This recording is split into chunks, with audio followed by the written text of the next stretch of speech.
Hey, I'm Andrew Skirk with Sierra Designs. One of the things that backpackers really seem to struggle with is putting together their clothing systems. They're presented with this overwhelming number of options, and there's also a lot of marketing hype about the clothing that's out there.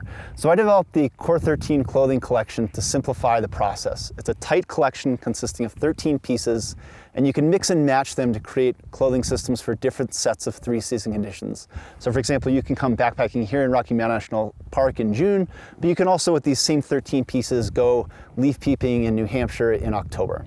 In this video, I'm going to walk through each of the 13 pieces and explain exactly what they are. The first two items are going to be a long sleeve and a short sleeve shirt. These should be made out of either polyester or merino wool or a blend of those two fibers.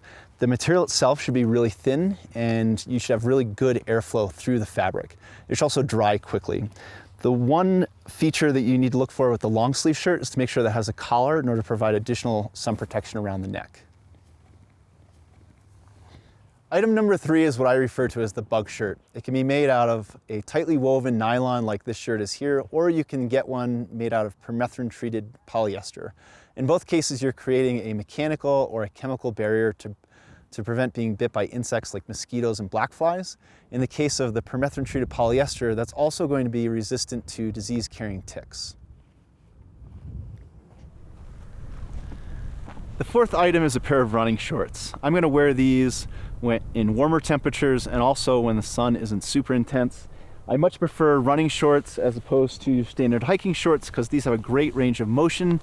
They dry much faster than hiking shorts, and they also have a built-in liner to provide support, but without me having to wear a separate pair of underwear. The fifth and sixth items are a pair of trekking pants and a pair of underwear. I generally struggle with trekking pants. I find them to be hot and restrictive, but I do wear them in cooler temperatures and also when I need protection from sun and from brush and bugs. When I do need to wear a pair of trekking pants, I prefer a lightweight pair made out of lightweight fabric, and I even prefer that they have some ventilation along the sides. When it comes to underwear, I prefer them to be made out of polyester. That's going to keep the area drier. The other option is to go with merino wool. That's got a more odor-resistant fiber, but that retains a little bit more moisture. Women might want to consider carrying 2 pairs of underwear instead of just 1. Hey, is that a rain cloud over there? No, I guess that wasn't a rain cloud, but I put on my rain gear anyway. These are items number 7 and number 8 of the Core 13. In my opinion, rain gear is the single most overhyped category in the entire outdoor industry. If you get stuck in prolonged wet conditions, you're gonna get wet. And what you're trying to do with your rain gear is to delay that from happening.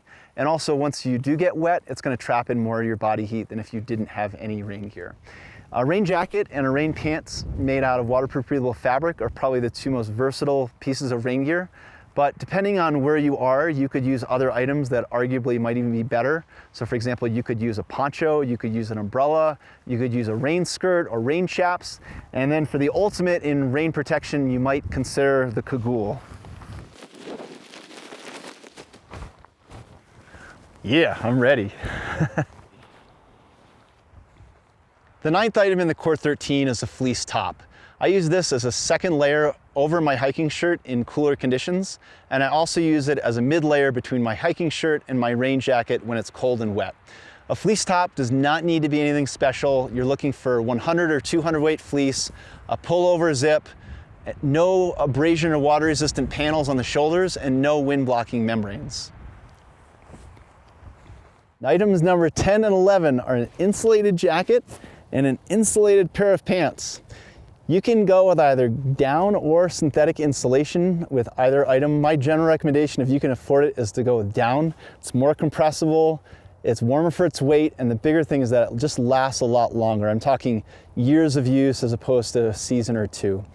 The insulated jacket and the insulated pants are designed to trap your body heat during cold rest stops during the day, and also to keep you warm in camp when you're no longer generating body heat. Generally speaking, I almost always take an insulated jacket with me. The pants are more of an optional item that I'll take with me on long camps in colder conditions. Gosh, I'm getting tired. The last 2 items in the Core 13 clothing collection is a dedicated sleeping shirt and a dedicated pair of sleeping bottoms. These two items I'm going to take with me on trips where I think there's a decent possibility that I'll pull into camp soaking wet from hiking in the rain all day long. And they guarantee that I will have something dry to sleep in at night. There are basically no performance thresholds with these two pieces. They can be 15 years old, they might not fit me very well, and anything made out of polyester or merino wool is totally fine. Cotton might even be okay. The sleeping shirt and sleeping bottom round out the entire collection. I hope you agree that this is a much easier way to think about backpacking clothing, and I'd encourage you to use it in assembling systems that are appropriate for the seasons and for the conditions that you're going to encounter on your next trip.